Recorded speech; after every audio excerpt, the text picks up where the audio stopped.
Boa noite. Olá, boa noite. Jair Bolsonaro afirma que, mesmo não precisando, vai dar explicações ao Supremo Tribunal Federal sobre suas declarações em relação ao assassinato de Fernando Santa Cruz na ditadura militar. Diretor do INPE confirma que será demitido. Ricardo Galvão afirmou que a causa foi um impasse criado com o presidente Bolsonaro sobre os números do desmatamento no país. E você vai ver também. 3 dos 4 suspeitos de invadir celular de autoridades brasileiras são transferidos da Polícia Federal para presídios de Brasília. Eles agora cumprem prisão preventiva por tempo indeterminado. Polícia encontra em Ferraz de Vasconcelos, na Grande São Paulo, partes de uma ambulância usada no roubo de 720 quilos de ouro no aeroporto em Guarulhos.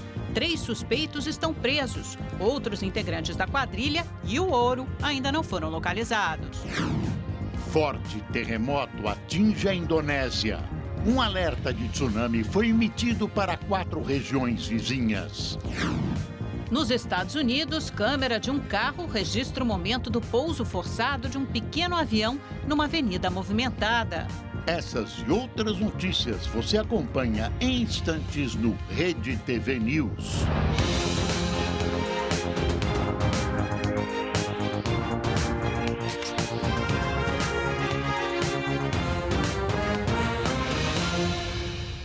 Três dos 4 suspeitos de invadir os celulares de autoridades brasileiras foram transferidos para presídios de Brasília. Ontem à noite, a Justiça Federal transformou as prisões temporárias em preventivas, ou seja, sem prazo para acabar. Danilo Cristiano Marques, Gustavo Henrique Elias Santos e Suelen Priscila de Oliveira foram transferidos pela manhã. Os 2 homens foram levados para a penitenciária da Papuda e Suelen para o presídio feminino de Brasília. Apenas Walter Delgatti Neto, que assumiu ser o autor das invasões aos celulares de autoridades brasileiras, continua preso aqui na Superintendência da Polícia Federal.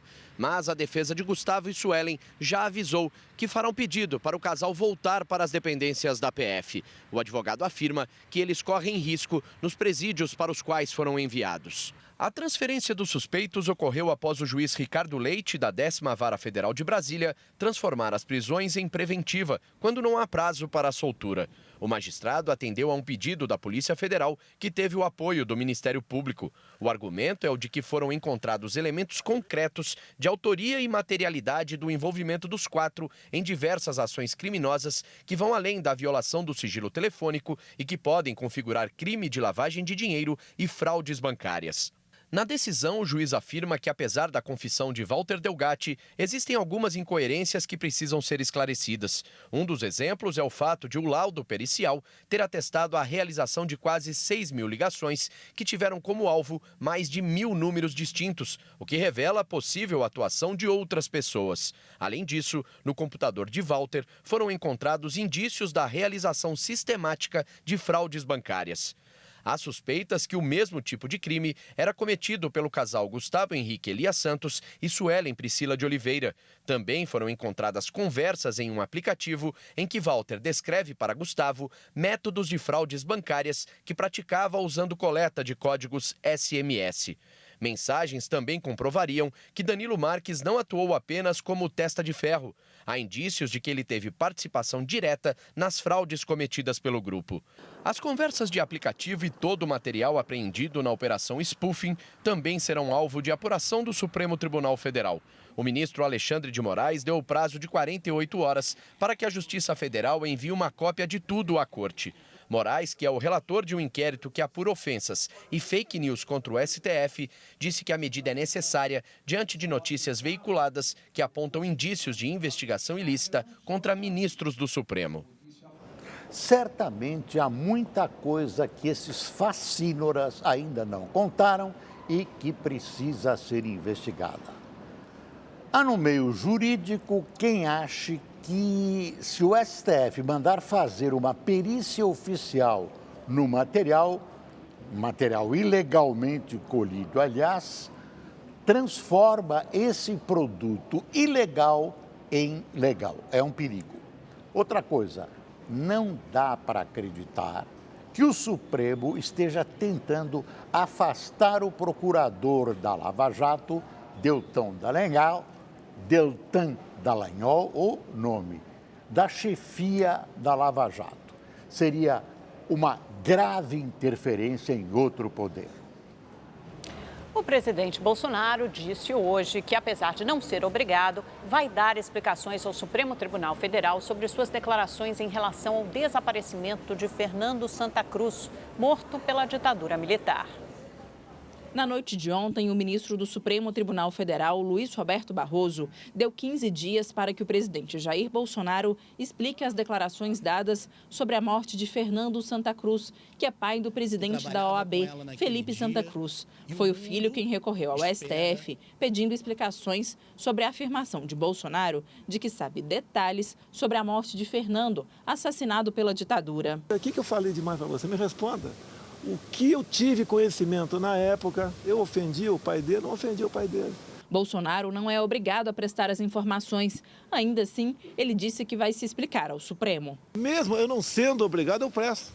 Eu não falei nada demais, eu vou entregar o vídeo e vou fazer a degravação e mandar. Em mais um desdobramento das polêmicas de Bolsonaro em relação ao período militar, o PSOL entrou com uma ação na Procuradoria-Geral da República. O partido alega que Bolsonaro cometeu os crimes de improbidade administrativa e abuso de poder ao substituir 4 dos 7 membros da Comissão Nacional de Mortos e Desaparecidos Políticos. As trocas foram anunciadas ontem e são consideradas uma retaliação ao grupo que revisou o atestado de óbito de Felipe Santa Cruz, reconhecendo que ele foi morto violentamente pelo Estado brasileiro. O partido também pediu a suspensão das novas nomeações. Também na manhã de hoje, Bolsonaro comentou uma derrota sofrida ontem no Supremo. Os ministros decidiram manter a demarcação de terras indígenas na FUNAI, sob o comando do Ministério da Justiça, ao invés de transferir para a pasta da Agricultura, como queria o presidente. Ele admitiu o erro, já que editou 2 medidas provisórias sobre o mesmo assunto, o que é proibido pela Constituição. Teve uma falha nossa, a gente não poderia no mesmo ano fazer um MP de um assunto que eu estava dizendo, houve falha nossa, já. Falha é minha, né? É minha porque eu assinei, pô. Aqui a questão foi eu. O presidente também recuou nas declarações dadas sobre a Ancine, Agência de Fomento à Produção Audiovisual. Ele tinha defendido a extinção do órgão, mas voltou atrás. Tem a questão do audiovisual que emprega muita gente, então tem que ver esse lado, não é apenas a Bruna Surfistinha. Agora o que não pode é dinheiro público para esse tipo de filme. Não é censura, não proibir. Eu não estou falando que vou censurar isso aqui, até que não tenho poderes para isso, agora com dinheiro público não. O presidente fala e age por impulso e depois, você viu, muitas vezes acaba recuando. Essa impulsividade de Bolsonaro, para muita gente, pode colocar em xeque as reformas que são tão desejadas pela sociedade e pelo governo. Agora tem esse burburinho de impeachment de Bolsonaro, que é pura bobagem. Impeachment é um ato político. Como dizem muitos observadores, o pretexto a gente arranja. Mas não existem condições mínimas para isso. Apesar da incontinência verbal, a popularidade de Bolsonaro vai bem. Não há inflação, os juros caíram e a economia começa a se mover. O governo, além disso, conseguiu aprovar o acordo entre o Mercosul e a União Europeia e há no horizonte um acordo comercial com os Estados Unidos. Além disso, todos os partidos, especialmente os de oposição, estão enfraquecidos. O diretor do Instituto Nacional de Pesquisas Espaciais, o INPE, confirmou que será demitido. Ricardo Galvão se reuniu hoje com o ministro da Ciência e Tecnologia, Marcos Pontes. A situação ficou insustentável depois que o diretor rebateu declarações do presidente Bolsonaro, duvidando de dados sobre o desmatamento. Diante do fato que a maneira que eu me manifestei com relação ao presidente criou um constrangimento que é insustentável. Então, eu serei exonerado. O ministro sempre pode, perfeitamente legal, numa situação de perda de confiança ou qualquer coisa como aconteceu, de substituir. Isso é perfeitamente legal. Depois disso tudo, o diretor do INPE não tem alternativa, nem o governo, e ele vai pedir, como pediu o chapéu. Vamos ver como o próximo diretor vai tratar os futuros números de desmatamento.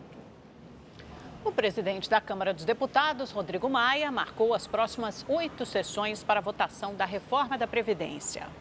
As sessões foram marcadas entre terça e quinta-feira da próxima semana e incluem as 2 que faltam para encerrar o prazo obrigatório de 5 sessões entre o primeiro e o segundo turno de votação. Essas serão as primeiras deliberações da Câmara depois do chamado recesso branco. A proposta de emenda à Constituição é o único item nas pautas. Com isso, a votação do segundo turno da reforma da Previdência deve começar já na próxima semana. Concluída a votação pelos deputados, se aprovado, o texto da reforma seguirá para o Senado. Depois de apresentar um balanço com lucro recorde de mais de 18 bilhões de reais no segundo semestre, a Petrobras planeja acelerar o programa de privatização. Nós temos um amplo programa de desinvestimentos, que é muito importante, repito, não só para a desalavancagem da companhia, desalavancagem financeira, a companhia ainda é excessivamente endividada. Algumas coisas que nós vamos começar a fazer agora, as Major Oil Companies já estão fazendo há 10 anos. Por exemplo, reduzir investimentos em refinarias. Nos últimos 10 anos, as Major Oil Companies reduziram a sua capacidade de refino em 30%. Enquanto a guerra comercial entre China e Estados Unidos tende a frear o comércio internacional, a redução dos juros anunciada pelos bancos centrais americano e brasileiro na quarta-feira pode ter reflexos positivos. Os juros caem e o bolso do brasileiro deve agradecer. Vários bancos também já começaram a reduzir as taxas. A Caixa Econômica Federal anunciou uma redução de até 40% nos juros de produtos oferecidos pelo banco. Quem usar o cheque especial, ao invés de pagar quase 14% da taxa, agora vai pagar 9,9% ao mês. No caso de crédito pessoal, a taxa mínima caiu de quase 5% para 2,29% ao mês. Tudo que é baixo para a população é ótimo, né? Baixou o juro, baixa também o juro da taxa de crédito, né? Isso aí é um ponto positivo. Com a redução da Selic para 6% ao ano na reunião do Comitê de Política Monetária, o Copom, a economia brasileira agora ganha um fôlego. A redução da taxa básica de juros não acontecia desde março do ano passado. Dessa vez, a economia do país pode voltar a aquecer. Isso mostra um sinal positivo, que realmente nós estamos retomando ou estamos indo para o caminho certo do aquecimento da economia. Isso é um sinal positivo em relação ao mercado econômico.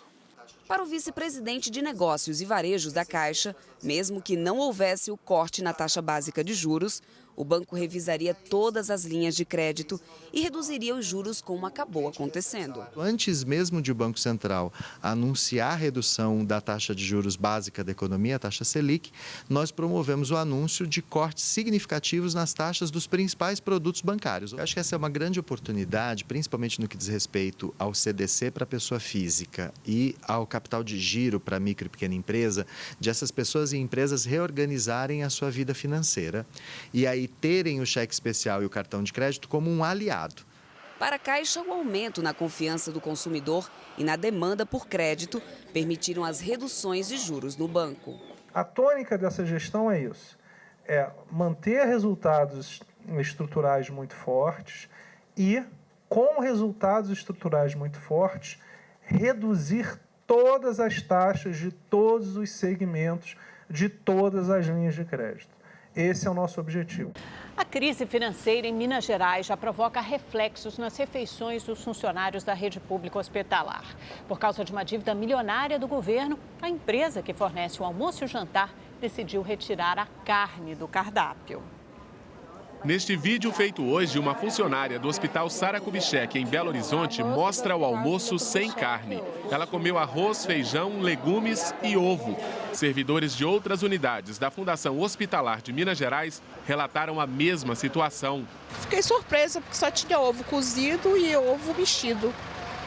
Só que tinha pra gente almoçar, não. E tinha salada, tinha verdura, né? Tinha a sobremesa. Mas carne? Carne não tinha. Segundo a empresa que fornece as refeições, a substituição da carne por ovo é por causa da falta de pagamento do governo de Minas. A dívida passa de 9 milhões de reais. Pelo menos 5 unidades hospitalares aqui da capital mineira foram afetadas. Inconformada, esta funcionária disse que todo mês paga mais de R$50 de auxílio alimentação. A gente não tem verdura direito, a semana toda só comendo uma alimentação ruim. O problema não é só faltar carne. Não, é tudo uma forma geral. A cozinha realmente é muito precária. A FEMIG, fundação responsável pela rede pública hospitalar de Minas Gerais, informou que já pagou a fornecedora das refeições. A empresa garantiu que a carne vai voltar ao cardápio dos funcionários esta noite. Mas os servidores alertam. Esse não é o único problema dos hospitais. Eles não estão pagando a lavanderia e a gente está sem roupa. Estamos com lençóis regrados para usar com o paciente. Tem faltado medicamentos. Nós estamos trabalhando lá com falta de profissionais médicos, né? E agora as coisas vêm se acumulando. O estado de Minas Gerais enfrenta uma grave crise financeira. De acordo com a Secretaria da Fazenda, entre 2014 e 2018, as despesas cresceram mais de 36%. Já as receitas, apenas 25%. Com isso, o déficit no orçamento previsto para este ano é de 15 bilhões de reais. Há mais de 3 anos, o salário do funcionalismo público é pago em 3 parcelas. E o 13º de 2018 vai ser quitado em 11 vezes. É um processo que estamos vendo de sucateamento e de descaso com a saúde no estado de Minas Gerais, por parte do governo, e que cada vez piora mais. Então, não sabemos qual é o limite agora, né? Imagina faltar alimentação. Então, em Minas Gerais, a carne é fraca. Nunca é tarde para aprender. Ao menos 9 mil inscritos para o exame do Enem deste ano pensam assim. São estudantes de mais de 60 anos que querem fazer faculdade ou iniciar uma nova carreira. Convicção e persistência. Essa é a Ana Maria, de 63 anos, mãe de 3 filhos já formados. Ela é jornalista e também se formou em ciência social. Mas, como viu aí, ela quer mais. Hoje em dia tem uma coisa mais nesse sentido, nessa direção. De você faz uma faculdade, você faz outra, você faz mais uma. E eu acho que é isso mesmo. A Ana Maria é apenas uma das mais de 9 mil pessoas acima dos 60 anos inscritas para realizar a prova do Enem, que ocorre nos dias 3 e 10 de novembro deste ano. E se você acha que a idade atrapalha, se engana. O que vale mesmo é a força de vontade. Para os colegas de sala, Ana Maria é um exemplo a ser seguido. Ajuda a ver que persistir é um bom caminho, porque é um caminho difícil, né, para um vestibulando. E existir não é uma opção. Acho que é isso. É isso? Com certeza, com certeza. Eu acho que, enfim, todo mundo devia voltar para a escola, para os bancos escolares. Conselho valioso de quem tem muita experiência. O cursinho em que Ana Maria estuda são mais 2 pessoas acima de 60 anos que ainda sonham em iniciar outra faculdade. A gente tem percebido nos últimos anos um aumento nessa procura, pensando principalmente em alunos que já terminaram uma graduação, estão querendo mudar de área, estão querendo seguir, né, uma nova carreira, e muitos acabam procurando a gente para tentar ver onde pode se enquadrar, o que ele pode fazer, como ele pode buscar essa nova oportunidade de trabalho, ou às vezes é muito realização pessoal também. Ana Maria agradece esse apoio. Ela ainda nem passou para prestar medicina e já pensa em outra faculdade. Exatas são muito interessantes. Quem sabe eu não faço física depois. Primeiro a medicina. Primeiro a medicina, sem dúvida. Um nigeriano e um brasileiro foram presos na madrugada de hoje em Guaianazes, zona leste de São Paulo. Os 2 homens foram abordados por policiais da rota. Durante a revista, o brasileiro disse que estava seguindo para o Aeroporto Internacional de Guarulhos e que viajaria para a Nigéria. Ainda durante a abordagem, confessou ter engolido 100 cápsulas de cocaína. Ele foi detido e levado ao hospital. O estado de saúde ainda não foi divulgado. O nigeriano já tinha passagens por tráfico internacional de drogas e foi levado para a sede da Polícia Federal. Um dos filhos do governador Wilson Witzel, do PSC, ganhou um cargo na Prefeitura do Rio de Janeiro hoje. Segundo a assessoria de imprensa da Prefeitura, o cozinheiro Eric Marques Witzel vai ser assessor da Coordenadoria de Diversidade Sexual. Ele foi nomeado pelo secretário da Casa Civil, Paulo Albino. Como assessor, ele vai desenvolver trabalhos de apoio técnico com movimentos sociais e grupos LGBT. Eric, que é transexual, receberá um salário de quase R$ 1.700, sem gratificações e encargos. No ano passado, durante as eleições, ele mostrou insatisfação com o pai por se sentir usado durante a campanha. Os dois se reconciliaram recentemente. Se reconciliaram tanto que Witzel arranjou uma boquinha na prefeitura para o seu querido filho. 15 detentos foram indiciados pelo massacre no Centro de Recuperação Regional de Altamira, no Pará. A rebelião ocorreu na manhã da última segunda-feira e terminou com 58 presos mortos. De acordo com a Polícia Civil, eles foram identificados após análise de câmeras de monitoramento do presídio e por imagens feitas pelos próprios presos. Todos pertencem a uma mesma facção criminosa e vão responder por homicídio qualificado, dano, cárcere privado, motim e lesão corporal.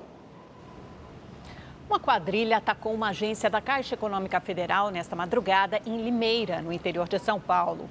De acordo com a polícia, cerca de 30 homens participaram da ação. Moradores gravaram com o celular o tiroteio, a movimentação e as explosões.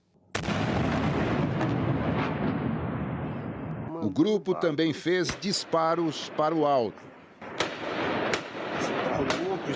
Já explodiram aqui, estão mandando bala que nem louco aqui, ó. Vários carros foram usados no roubo. Ah lá, os bandidos acabaram de pegar aquele carro branco ali, ó, e vai fazer ele parar no meio da rua. Deu para ouvir daqui da sacada do prédio, eles falando, desce do carro, desce do carro. O motorista de um ônibus foi rendido e obrigado a bloquear a rua. Ó, agora eles pegaram um ônibus, pararam um ônibus lá no meio da rua. Ai, meu Deus. Segundo a moradora, os criminosos usavam armas com mira laser. E eles estão com uma mira de laser verde, mirando nas pessoas que passam.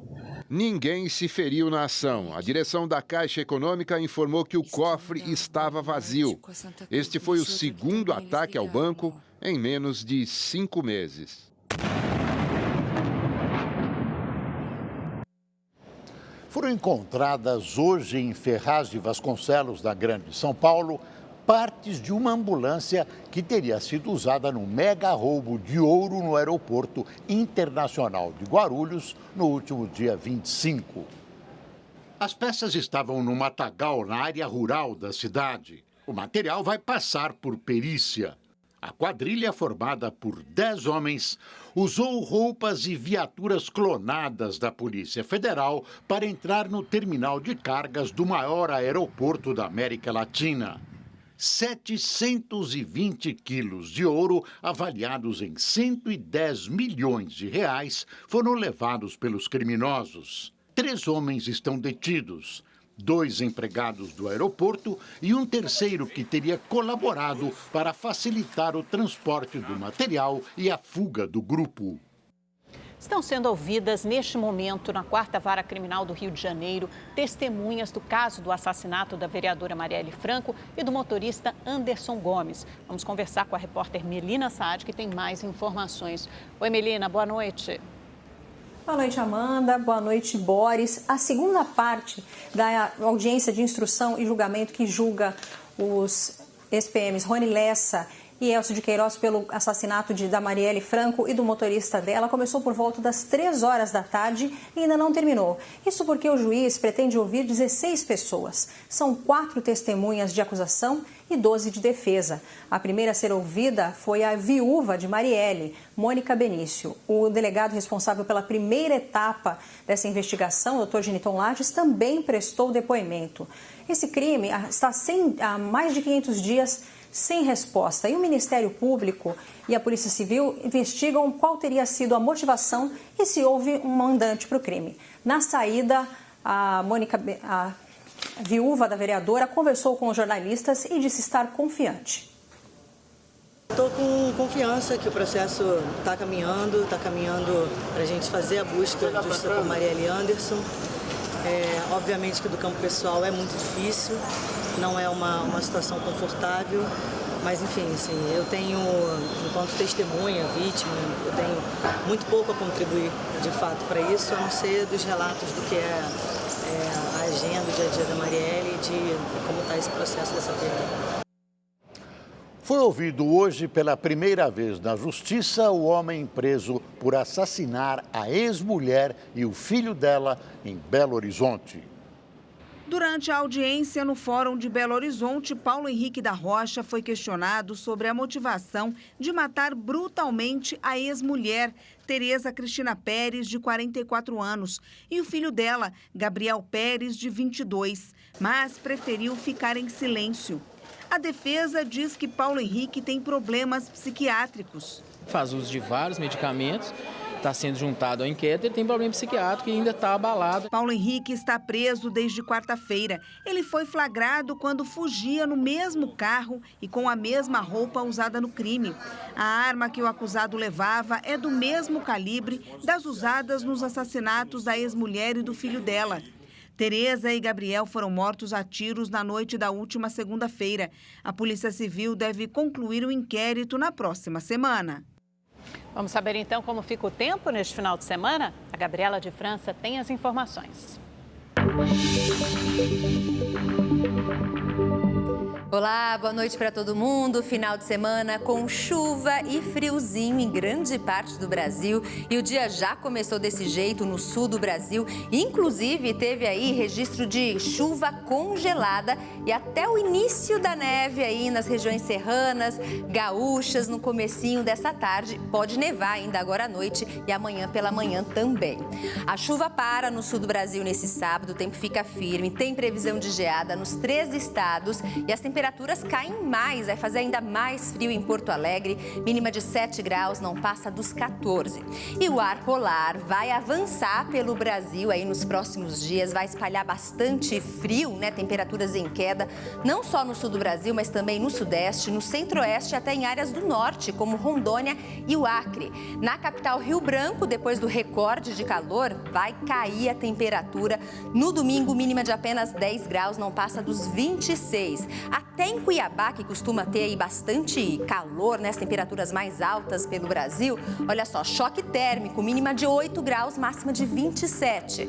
Agora, no sul do Brasil, frio costumeiro. Em Curitiba, a madrugada vai ser gelada, mínima de 1 grau e não passa dos 12. Agora, no sudeste do Brasil, chuva e frio vão se espalhar por toda a região, o tempo fica bastante carregado, chuvoso nesse sábado, no sul do Espírito Santo, sul de Minas, no Rio de Janeiro, em todo o estado de São Paulo.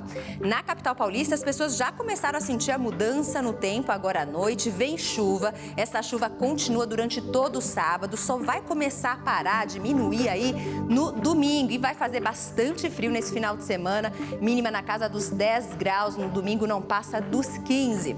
Rio de Janeiro também, viu? Final de semana vai ser molhado, com sensação de frio, chove no sábado, no domingo, na segunda-feira que a chuva diminui e a mínima de domingo para segunda de apenas 13 graus.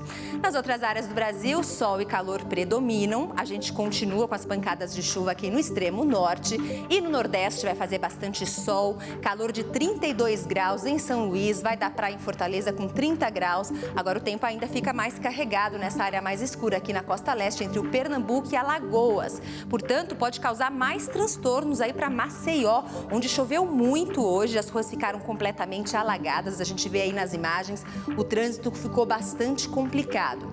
Agora, em Olinda e Recife, a força do mar fez com que as ondas invadissem aí a calçada, a avenida. Olha só que impressionante. E tem alerta da Marinha para esse final de semana. As ondas podem passar dos 3 metros de altura em todo o litoral aqui do sul do Brasil, sudeste, até em partes aqui do litoral da Bahia. Então, fico alerta aí para pescadores e banhistas.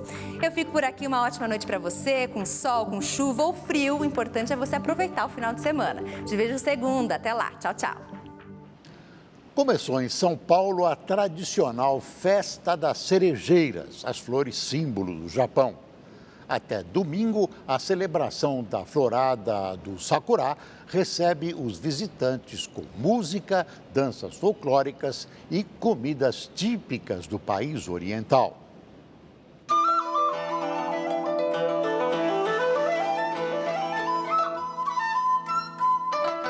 Agosto é o mês das cerejeiras.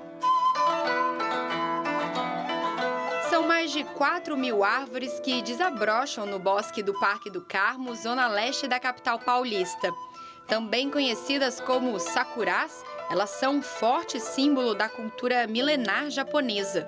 Aqui as cerejeiras começaram a ser plantadas há 41 anos por imigrantes do país oriental. No começo era restrito à comunidade japonesa, né? Na verdade, os grupos que participaram do plantio das cerejeiras se reuniam aqui durante a florada para cantar, para dançar. E aí esse evento foi evoluindo, né? E hoje é essa festa grandiosa. A beleza das flores nos tons de rosa atrai muita gente. O celular que não sai da mão registra tudo. Japonês, né? Oriental, né? Então eu gosto. Uma das tradições da festa é o hanami, costume japonês de sentar embaixo de uma cerejeira para relaxar e observar a delicadeza das flores. Durante a contemplação, diz a lenda que se uma pétala cair sobre você, é sinal de sorte. Eu fiquei feliz, olha só. Nem caiu ainda, ó. Quem passa por aqui também pode aproveitar para experimentar comidas típicas, além de apreciar música e danças tradicionais japonesas.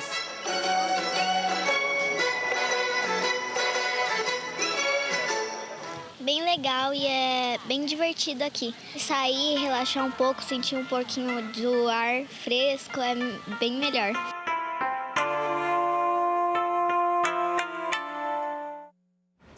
Um forte terremoto de 6,9 graus de magnitude atingiu hoje a costa oeste da Indonésia. Autoridades emitiram um alerta de tsunami para 4 regiões da costa. Veja na reportagem do correspondente Marcelo Espíndola. Escritórios foram evacuados em pleno horário comercial. Neste, os monitores de TV balançavam. Os lustres também anunciaram os tremores e as pessoas buscaram refúgio nas ruas. Neste shopping, as compras foram interrompidas pelo pânico.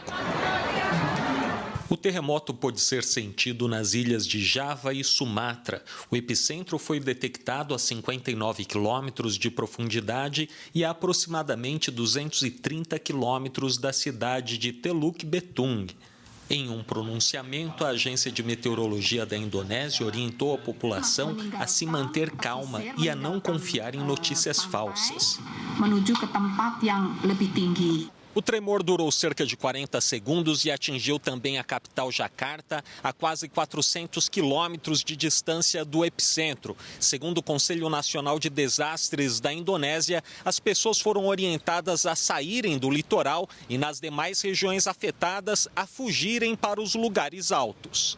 A força dos abalos fez as autoridades emitirem alerta de tsunami para 4 regiões do país, mas apesar do aviso, nenhuma alteração no nível da água foi registrada.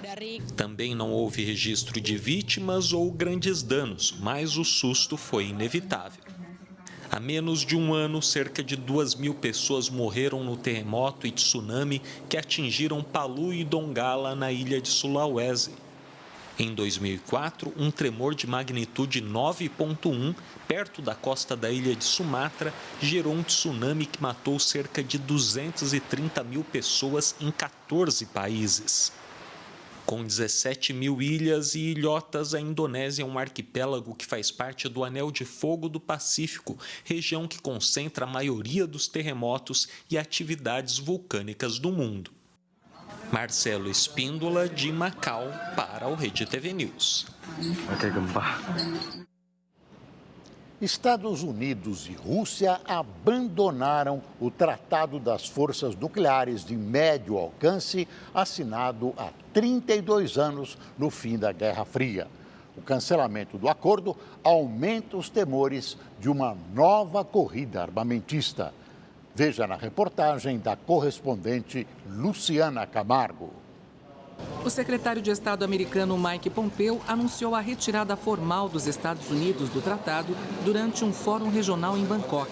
Pompeo afirmou que o Kremlin é o único responsável pelo fim do acordo.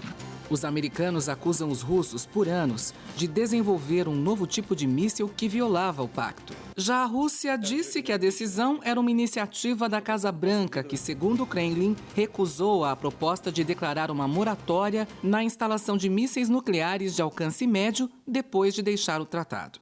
O secretário-geral da OTAN, Jens Stoltenberg, disse que os aliados da organização concordaram com um pacote de medidas cautelares para combater o sistema de mísseis russos, mas que agirão de forma prudente e responsável. Therefore, we will react in a prudent and responsive way. Para o secretário-geral da ONU, Antônio Guterres, o mundo perderá um inestimável freio à guerra nuclear. The world will lose an invaluable break on nuclear war. O tratado bilateral foi assinado em 1987, no fim da Guerra Fria, pelo ex-presidente americano Ronald Reagan e o então líder soviético Mikhail Gorbachev. Até hoje, o desenvolvimento de mísseis terrestres com um alcance de 500 a 5.500 quilômetros foi limitado dos dois lados. As Forças Armadas Americanas se preparam para testar nas próximas semanas um novo míssil de cruzeiro não nuclear, que, segundo o governo, foi desenvolvido especificamente para desafiar Moscou na Europa. Luciana Camargo, de Nova York, para o Rede TV News. Nos Estados Unidos, motoristas levaram um susto depois que um avião fez um pouso de emergência em uma avenida no estado de Washington. A ação foi gravada por uma câmera de segurança. O vídeo mostra o momento em que o avião, de pequeno porte, dá um rasante na avenida. Ele perde altitude e parece desorientado. O piloto recupera o controle da aeronave e consegue pousar na pista. Então surge um policial e o piloto desce. Apesar do susto, o homem não ficou ferido. A polícia informou que o pouso de emergência foi necessário após um problema no sistema de combustível. Depois do incidente, o soldado ajudou o piloto a empurrar o avião para um estacionamento. Funcionários públicos participaram de um protesto hoje em Hong Kong e fizeram um apelo para que as autoridades restabeleçam a confiança entre governo e população. Há quase 2 meses, a capital financeira tem sido palco de manifestações que pedem o fim do projeto de lei de extradição de Hong Kong para a China. Esta foi a primeira vez que servidores integraram o movimento. Tradicionalmente, eles são neutros e não podem participar de atos políticos. Segundo os organizadores, o protesto foi pacífico e reuniu 40 mil pessoas. Explosões deixaram 4 pessoas feridas hoje em Bangkok, na Tailândia. Segundo a polícia, pelo menos 6 bombas pequenas foram detonadas em 13 endereços diferentes. Autoridades ficaram em alerta. As 2 primeiras explosões ocorreram por volta das 7 da manhã, próximo ao gabinete do governo e à sede das Forças Armadas Reais da Tailândia. Outra bomba foi detonada 1 hora depois e deixou 2 mulheres feridas. Por volta das 8h30 da manhã, houve mais explosões em uma estação de trem e num estacionamento. Outras 2 pessoas ficaram feridas. Os ataques ocorreram durante uma reunião de ministros das Relações Exteriores da Associação de Nações do Sudeste Asiático, sediada na capital tailandesa e que reuniu diplomatas chineses, americanos e de outras potências globais. Entre eles, o secretário de Estado americano Mike Pompeo. Pelo Twitter, o primeiro-ministro tailandês condenou os ataques. Disse que eles destroem a paz e a imagem do país. Até o momento, ninguém assumiu a autoria dos ataques. O São Paulo surpreendeu e anunciou Daniel Alves. O lateral de 36 anos fechou contrato até 2022. E a aquisição já está rendendo frutos. A camisa 10, que será utilizada pelo jogador, bateu o recorde de venda em menos de 24 horas.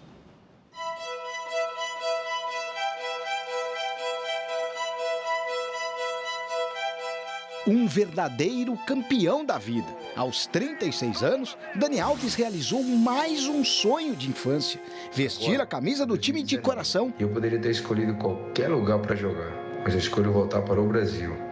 pelo meu país, pelo meu povo, pelo meu clube de coração.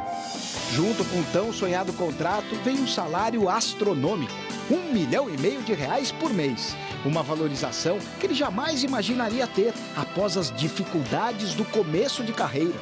Eles foram contratar outro jogador e eu vim no pacote. E detalhe, isso é de primeira mão, por primeira vez contado, eu não tinha contrato profissional com o Juazeiro. Eu assinei o contrato no ônibus, porque senão eu não podia ganhar ajuda de custo no Bahia. Aí, a partir daí, eu pude ganhar meus R$60 que ajudava a minha família.